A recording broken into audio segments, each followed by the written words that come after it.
Bharatiya Janata party के वरिष्ठ नेता और हम सबके मार्गदर्शक आदरणीय श्री आडवाणी जी, राष्ट्रीय अध्यक्ष श्री नितिन गडकरी जी, लोकसभा में नेता प्रतिपक्ष बहन सुषमा जी, मंच पर विराजमान हमारे वरिष्ठ नेता डॉक्टर मुरली मनोहर जोशी, श्री राजनाथ सिंह जी, यहां मौजूद अन्य नेतागण और मित्रों, कल की रात हिंदुस्तान में लोकतंत्र के इतिहास में एक शर्मनाक अध्याय है, एक काले अक्षरों में लिखने वाला अध्याय है। ये इसलिए काले अक्षरों में लिखने वाला अध्याय है कि अभी तक किसी भी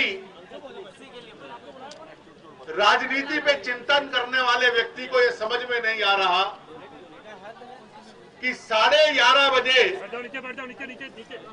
सरकार बाबा रामदेव को एक पत्र भेजती है।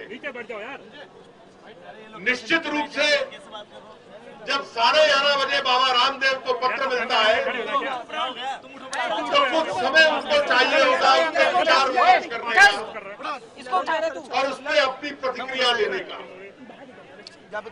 ये वो वक्त था जब उस पंडाल में रामलीला मैदान पर भजन कीर्तन हो रहे थे, अधिकतर लोग वहां सो रहे थे और स्वाभाविक था कि सरकार के उस पत्र का उत्तर आज सुबह बाबा रामदेव दे सकते थे, उसके सुझाव को स्वीकार कर सकते थे या अस्वीकार कर सकते थे। लेकिन ठीक 1.5 घंटे में वहां अनेकों कंपनियां दिल्ली पुलिस की, सीआरपीएफ की, रैपिड एक्शन फोर्स की पहुंच जाती है, टीयर गैस चलाने लग पड़ती है, लाठीचार्ज चलाने लग पड़ती है, बहुत अधिक मात्रा में लोगों को चोट आती है। 2-3 घंटे जैसे वहां पर जंग हो रही हो ऐसी परिस्थिति है।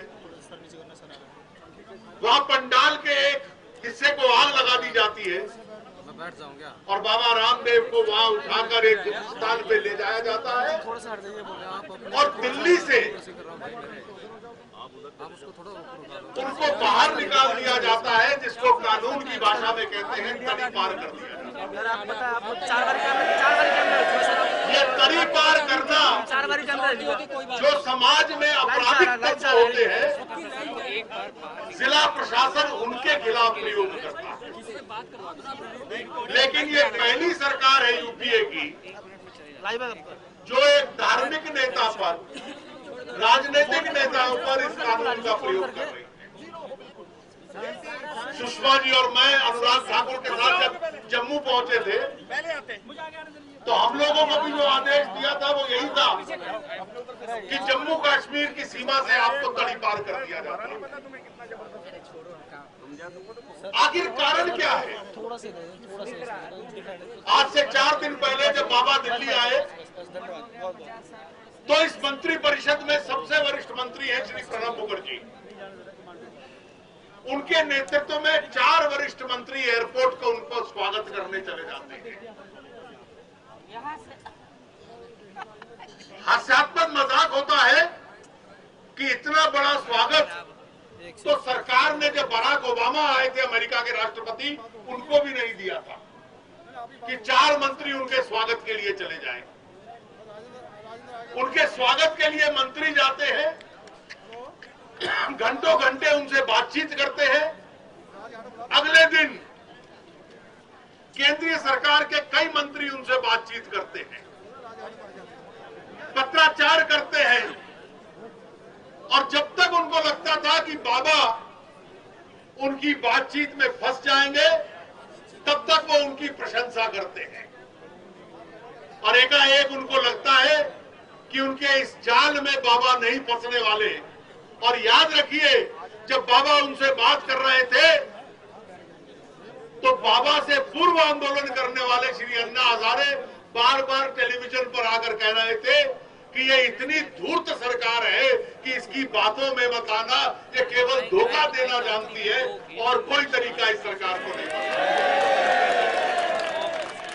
वो चेतावनी दे रहे थे और अचानक ये परिस्थिति आती है कि आप बाबा को पत्र देते हो, पत्र के ऊपर अपनी टिप्पणी देने का समय भी नहीं देते और रात के 1 बजे ये एक प्रकार से आक्रमण रामलीला मैदान के ऊपर बोल दिया जाता है। बुनियादी सवाल ये है कि क्या इस देश के अंदर लोकतंत्र की यह परिस्थिति कर दी गई है कि आपको खुलकर विरोध करने का, अपनी आवाज उठाने का हक नहीं रहा। यह आवश्यक नहीं है कि सरकार उनसे सहमत हो या असहमत हो, लेकिन बाबा के जो विचार हैं, जो भ्रष्टाचार विरोधी विचार हैं, उनको अपनी बात कहने का पूरा अधिकार है और भारतीय जनता पार्टी उनके इस अधिकार के लिए अंतिम क्षण तक लड़ती रहेगी। ये हमारी पार्टी ने ऐलान किया। आज परिस्थिति क्या है? आज परिस्थिति क्या है और इस सरकार का चरित्र क्या है? अभी रविशंकर जी जिक्र कर रहे थे कि दिल्ली के अंदर कुछ महीने पहले कश्मीर के अलगाववादी नेता सैयद अली शाह गिलानी आए थे।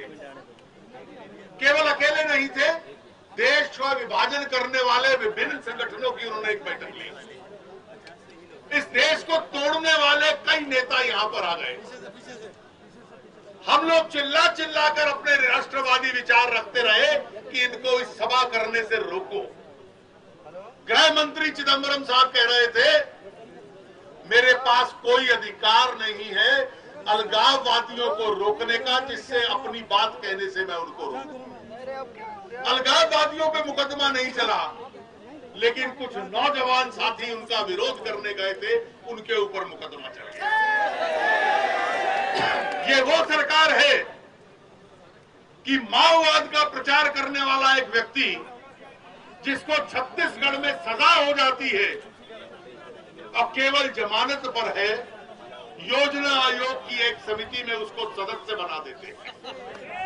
इस देश को तोड़ने वालों को ये अपनी बात कहने का अधिकार देते हैं। इस देश में माओवाद की समर्थन करने वालों को सरकार के भीतर शामिल कर लेते हैं, लेकिन अगर भगवे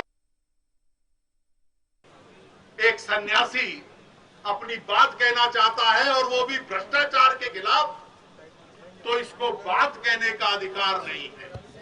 आज मैंने पुलिस अधिकारियों के विचार सुने हैं। सच में ऐसे अधिकारियों को उनके नौकरी से बर्खास्त कर देना चाहिए।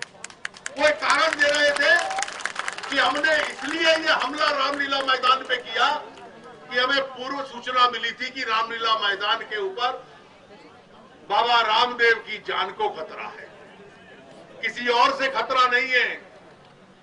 बाबा कहते हैं छूटने के बाद कि केवल इस सरकार से मुझे खतरा है, इनकाउंटर करके ये मारना चाहते हैं। ये इस सरकार का चरित्र है। और भारतीय जनता पार्टी आज देश भर के अंदर जो विरोध का स्वर उठा रही है, वो इसलिए उठा रही है कि बाबा रामदेव के आंदोलन की उस भावना के साथ भी हम सहमत हैं, जो भ्रष्टाचार विरोधी आंदोलन है। इस देश का भ्रष्टाचार चरम सीमा से आगे बढ़ चुका है। दुनिया के अंदर एक बहुत प्रसिद्ध पत्रिका निकलती है अंग्रेजी की, जिसको कहते हैं टाइम मैगजीन। टाइम मैगजीन ने 2 सप्ताह पहले एक लेख लिखा कि हाल में पिछले 30-40 वर्षों में जितने स्कैंडल और स्कैम हुए हैं, उसमें सबसे खराब 10 स्कैम दुनिया में कौन से हैं। पिछले सत्र में प्रधानमंत्री जी ने मुझे कहा था राज्यसभा में कि दुनिया के अखबार देखो, पत्रिकाएं देखो, मेरी कितनी प्रशंसा करते हैं। मैं तब से उनको ढूंढने में लगा था, मुझे कहीं प्रशंसा तो मिली नहीं, लेकिन 2 सप्ताह पहले की टाइम मैगजीन मिल गई। उन्होंने कहा रोग्स गैलरी, बदमाशों की जो गैलरी है, जिन्होंने सबसे बड़े भ्रष्टाचार के कांड किए हैं, उसकी सूची फोटो के साथ दी हुई थी। नंबर 1 पे जिसको स्वर्ण पदक मिलता है वो सबसे प्रसिद्ध अमेरिका का स्कैंडल था वाटरगेट का, और वाटरगेट कांड के साथ रिचर्ड निक्सन की फोटो थी। और दूसरे नंबर का था 2G स्पेक्ट्रम का घोटाला, जिसमें साथ में ए राजा की फोटो थी।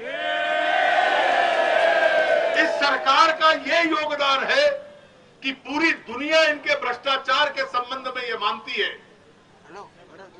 कि किसी और क्षेत्र में इन्होंने इस देश को प्रसिद्धि दिलवाई हो या ना हो, लेकिन रोग्स गैलरी में सबसे बड़े स्कैंडल और स्कैम्स की सूची में इस देश को दूसरे स्थान पर दुनिया में पहुंचा दिया, और वो भी वाटरगेट जैसे कांड के बाद दूसरे स्थान पर।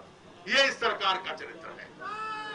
इसलिए ये कारण है कि कभी अन्ना हजारे आते हैं, कभी बाबा रामदेव आते हैं और सड़कों के ऊपर आंदोलन करते हैं, जनता टूट के उनके समर्थन में पड़ती है। ये राजनीतिक लोग नहीं है, इनका आंदोलन भी राजनीतिक दल का नहीं है, लेकिन इस देश को स्वच्छ किया जाए आम नागरिक की इच्छा है। भारतीय जनता पार्टी की भी यही इच्छा है, लेकिन उनको अपनी बात कहने का अधिकार नहीं होगा।